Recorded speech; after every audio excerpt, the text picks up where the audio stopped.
mas maging mapanuri.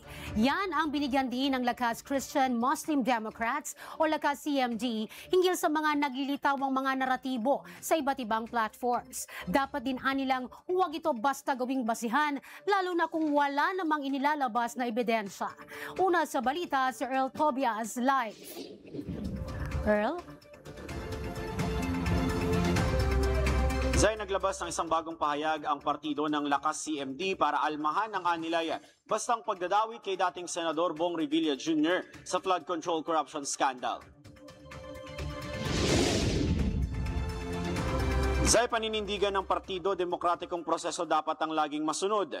Kung kaya nananawagan silang dapat siguruhing magkaroon muna ng due process kasunod ng mga akusasyon kay dating Senator Bong Revilla Jr. sa halip na magkaroon ng basta-bastang konklusyon.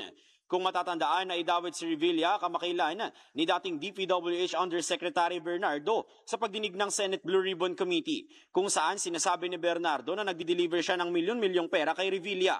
Kaya mariing ipinunto ng Lakas CMD, kailangang mas maging mapanuri muna sa mga naglilitawang naratibo at hindi ito bastang ituring na sapat na basihan ng pananagutan, lalo na't wala pa naman anilang naipapresentang ebidensya.